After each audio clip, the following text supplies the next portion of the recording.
Halo, selamat datang di channel Inspiratif 7 Menit.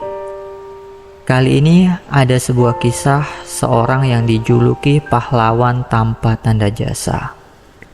Kisah ini diharapkan mampu menjadikan siapapun yang mendengarkan bisa menjadi pahlawan minimal untuk dirinya sendiri, orang tua, maupun lingkungan di sekitar. Maka simak kisah ini sampai selesai agar makna dalam kisah ini bisa kita pahami dengan baik.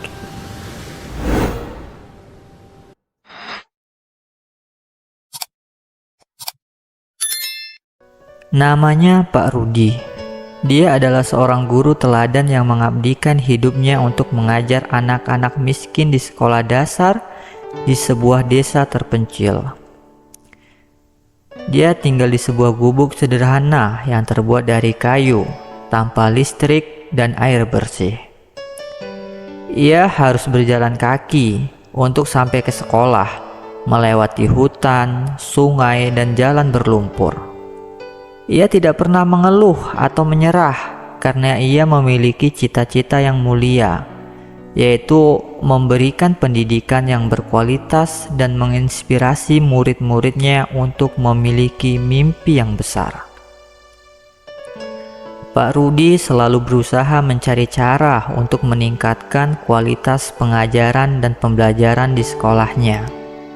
Ia sering meminjam buku-buku dari perpustakaan kota, mengikuti pelatihan-pelatihan guru, dan berbagi ilmu dengan rekan-rekan sejawatnya. Ia juga tidak segan untuk mengeluarkan uang dari kantongnya sendiri untuk membeli alat-alat peraga, buku-buku, dan perlengkapan sekolah lainnya. Ia bahkan pernah membuat radio dari barang-barang bekas agar murid-muridnya bisa mendengarkan siaran berita dan pengetahuan dari luar. Murid-murid itu sangat menghormati dan mencintai gurunya. Mereka selalu bersemangat untuk belajar dan mengikuti pelajaran yang disampaikan Pak Rudi dengan penuh antusias. Mereka juga sering bertanya dan berdiskusi dengan Pak Rudi tentang berbagai hal, mulai dari ilmu pengetahuan, sejarah, budaya, hingga cita-cita masa depan. Pak Rudi selalu menjawab dengan sabar dan bijaksana, serta memberikan motivasi dan dorongan kepada murid-muridnya untuk terus belajar dan berkembang. Dari beberapa murid, terlihat satu murid yang begitu menonjol dan berprestasi. Namanya Sylvie. Sylvie adalah seorang gadis yatim piatu yang tinggal bersama neneknya yang sudah tua dan sakit-sakitan. Sylvie harus bekerja sebagai buruh tani di ladang milik orang untuk membantu kebutuhan hidupnya dan neneknya. Meski demikian, Sylvie tidak pernah menyerah dan mengeluh pada nasibnya. Sylvie adalah anak yang memiliki cita-cita menjadi seorang dokter. Ia selalu berusaha untuk belajar dengan giat dan rajin karena ada cita-cita yang harus ia gapai. Sylvie anak yang sangat antusias dalam ilmu pengetahuan. Bahkan Sylvie juga belajar pribadi di rumah Pak Rudi. Pak Rudi memberikan pelajaran tambahan, buku-buku, serta terkadang Pak Rudi memberikan makanan kepada Sylvie.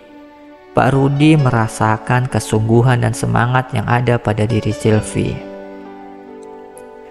Suatu hari, Pak Rudi mendapat kabar bahwa ada sebuah yayasan pendidikan yang memberikan beasiswa untuk anak-anak berprestasi dari keluarga miskin. Beasiswa itu akan menanggung biaya sekolah, buku, dan perlengkapan lainnya sampai ke jenjang perguruan tinggi.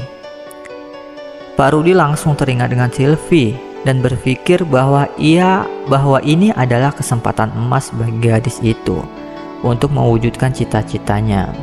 Ia segera menghubungi yayasan tersebut dan mendaftarkan Sylvie sebagai calon penerima beasiswa.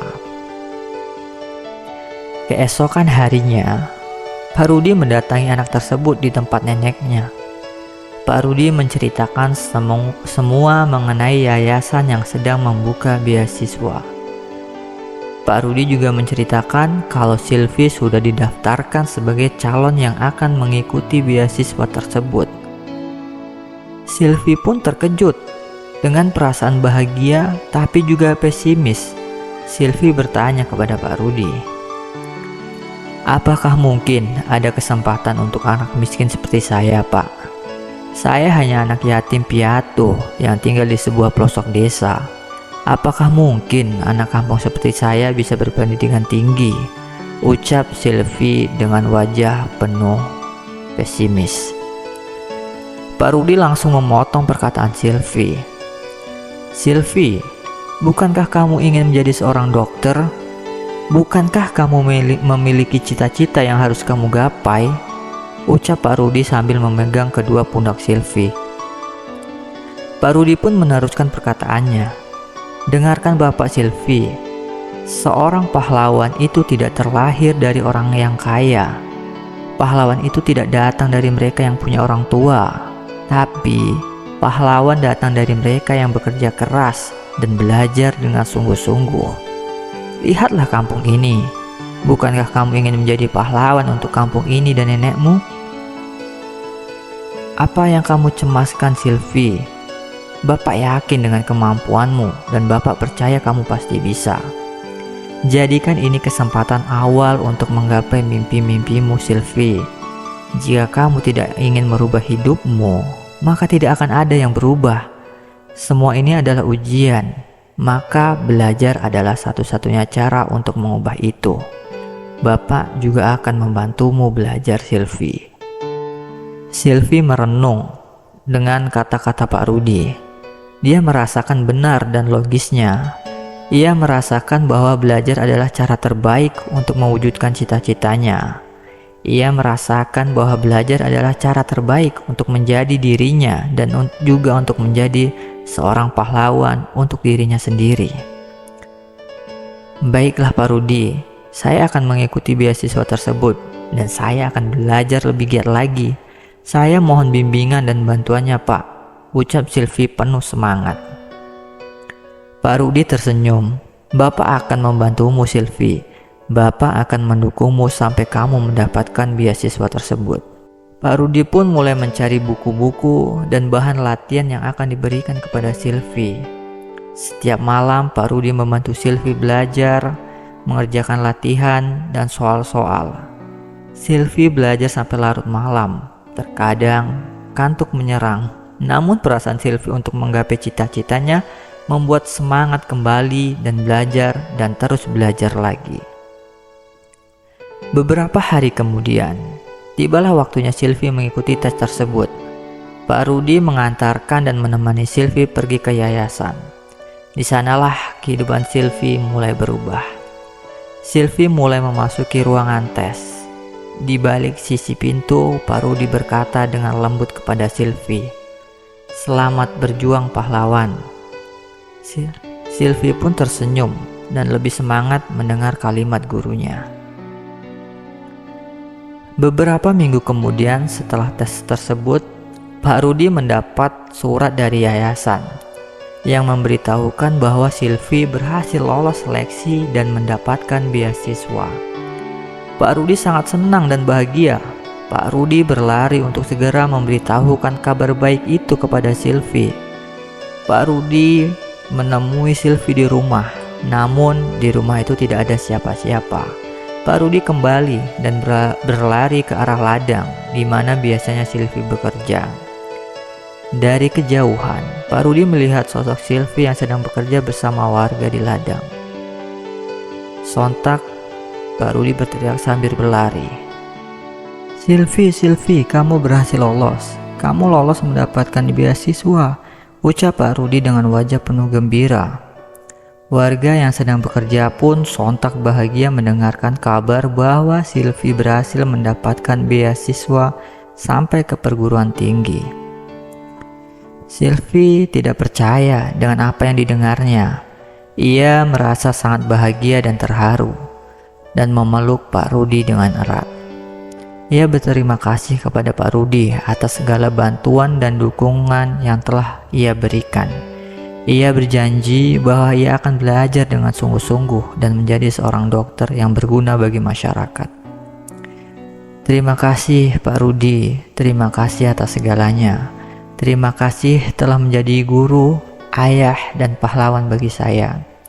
Saya akan mengikuti kata-kata Pak Rudi. Saya akan belajar dengan sungguh-sungguh dan menjadi seorang dokter yang berguna bagi masyarakat. Saya akan membuat Pak Rudi bangga pada saya, ucap Sylvie dengan tulus. Pak Rudi tersenyum dan mengelus kepala Sylvie dengan lembut. Ia mengucapkan selamat kepada Sylvie dan memberikan nasihat-nasihat kepadanya. Ia mengingatkan Sylvie untuk selalu bersyukur, rendah hati, dan untuk tidak melupakan asal-usulnya. Ia berharap bahwa Sylvie akan menjadi pahlawan bagi orang-orang di sekitarnya. Pesan moral: pendidikan adalah senjata paling ampuh untuk mengubah dunia, dan setiap orang memiliki potensi untuk menjadi pahlawan bagi orang lain. Terima kasih untuk yang sudah menonton di channel ini. Jangan lupa subscribe, like, dan komen. Dan nantikan video-video inspirasi selanjutnya.